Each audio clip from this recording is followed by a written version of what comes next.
Hello and welcome. Today we are going to be doing a recipe because I thought it would be fun to do a recipe. So this is a soda bread and I'm making it a sweet one. So we have, let me show you the ingredients. We've got some plain flour. It's going to be the wrong way round, but some self-raising flour or plain flour, it doesn't matter, ordinary purpose flour. You need some salt. So I've just got some salt in here. You need some bicarbonate of soda. And you need some, we don't need baking powder, bicarbonate of soda. We need some milk. And we need some lemon juice. So if you want buttermilk, you can buy buttermilk. But if you haven't, just take some ordinary milk, and we need just under half a pint. So 8 fluid ounces or 225 mils or whatever. I say I use it in pints. So into our milk, I've just got some, you can use fresh lemon juice, or this is one that I've just got from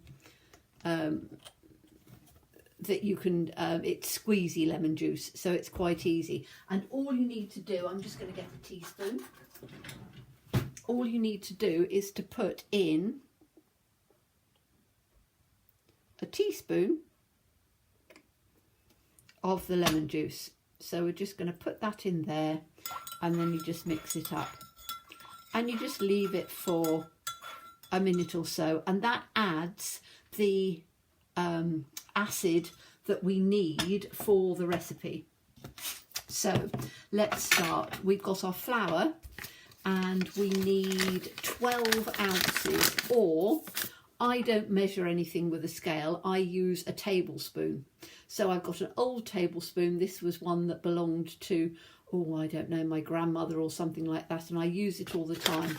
So we're just going to put 12 into the bowl. So 1, 2, 3, 4, 5, 6, 7, 8, 9, 10, 11, 12. Okay, so we've got 12 just flour straight in the bowl. You can sift it if you want to. I don't tend to sift it. Then you need some salt. So literally you need about half a teaspoonful. So I'm just going to do, you can see I don't overly measure things. And then we need the bicarbonate of soda, which is why it's called soda bread, because it's bicarb of soda. And I just need to take a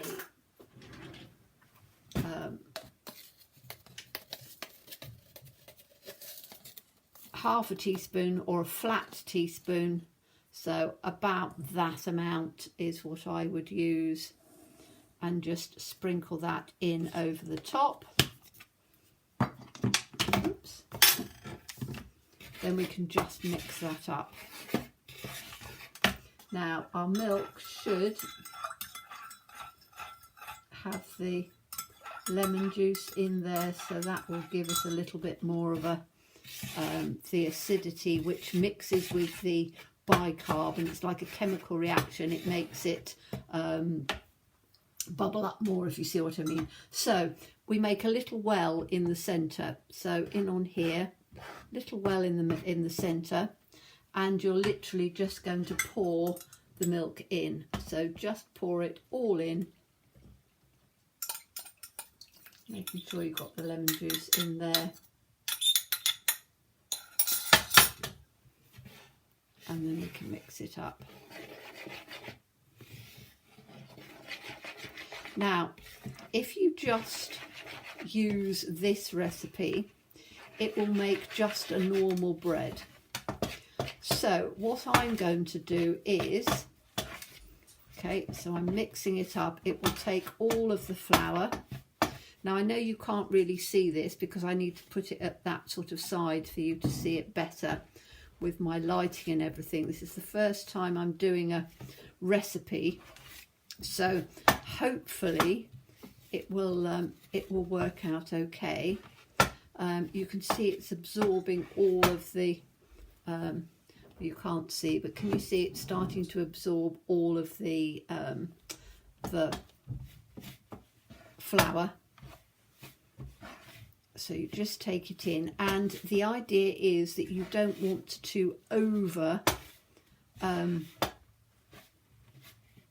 mix it, because if you over mix it, it will be it starts getting tough. So I'm just doing this like this. Now if you want it more of a sweet flavour, you can add some mixed fruit. So I've just got some standard mixed fruit. I'm going to add a little bit of that, and I'm also going to add just a little bit, not a lot, but just a little bit of sugar. So this is just regular sugar, and I will add probably, let me get a spoon out. This is the dessert spoon. So I'm probably going to add a level dessert spoon, not too much, just a little bit in there. In fact, not even that, probably just about a teaspoonful, because it just then adds a little bit of sweetness to it. And again, I am going to just mix that in, just a little bit. And then I'm going to add just a little bit of fruit. Now again, how much fruit am I going to add? That's just sort of a handful, isn't it? So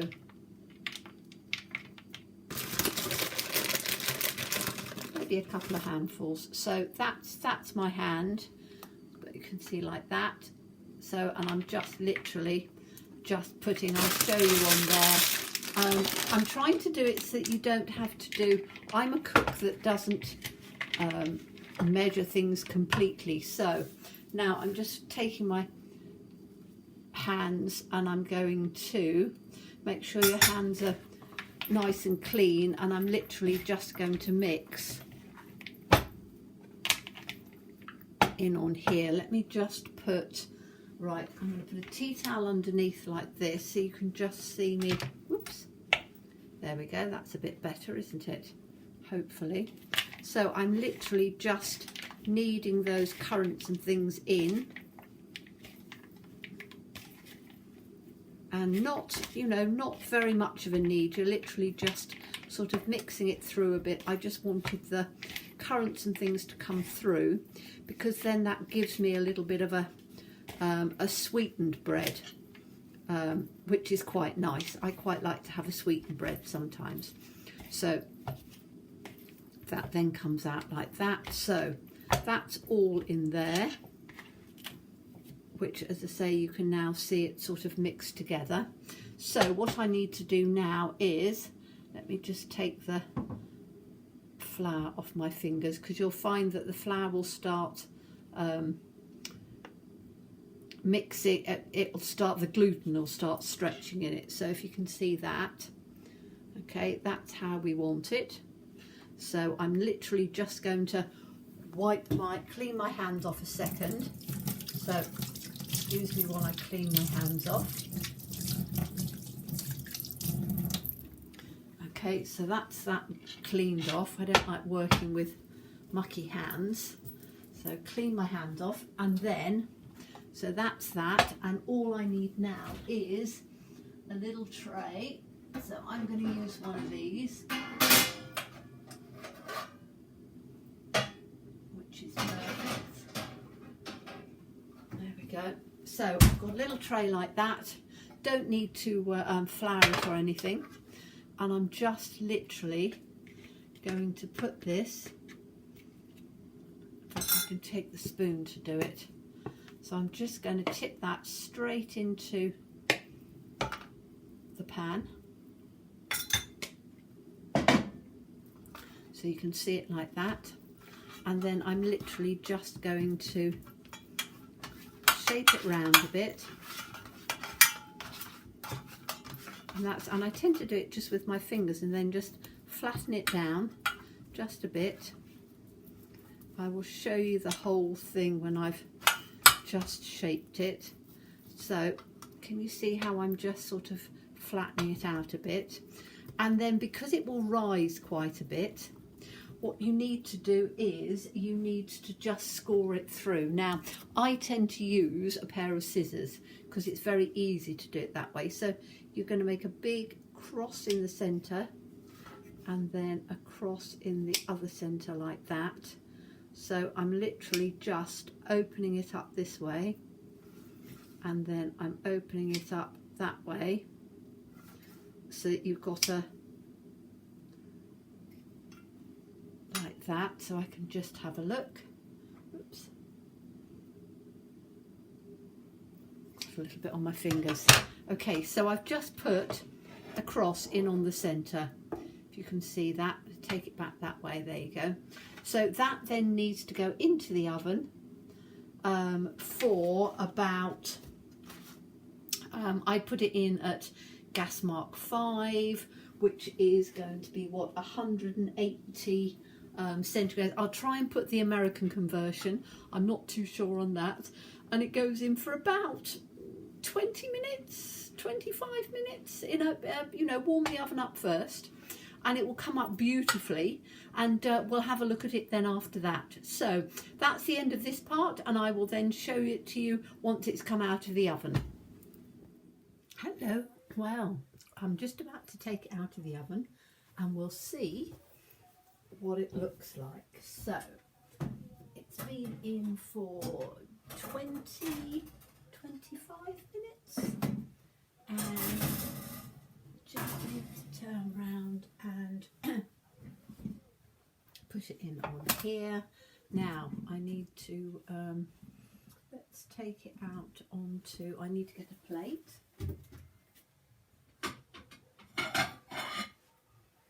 So let me get a plate out. I need to do this so I don't burn myself. Oops, hold on a minute.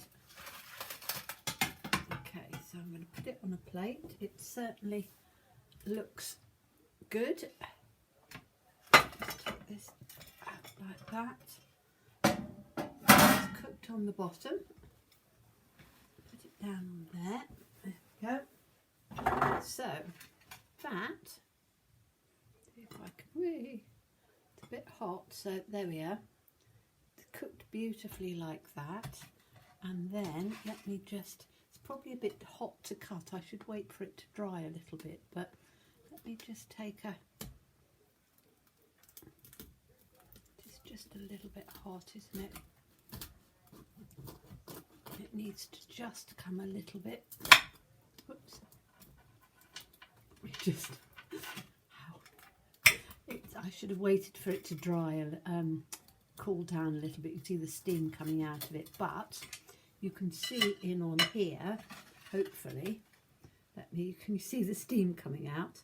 There you go, that's what it looks like inside, although it's very, very hot because there's a lot of steam coming out. But you can put butter on there, you can put jam on there, you can put cream, you could have it like a scone, but absolutely delicious. And what I did do was I just sprinkled, let's see if I can hold it up for you, I just sprinkled a little bit of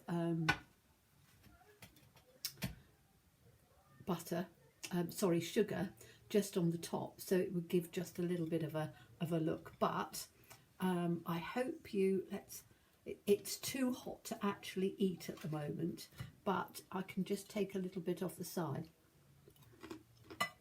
And it is delicious, absolutely delicious. So I hope you'll give it a go. Thank you so much for coming down here. Thank you so much for watching. As always, please stay safe and well. Please be kind, and look forward to seeing you again soon. Bye bye.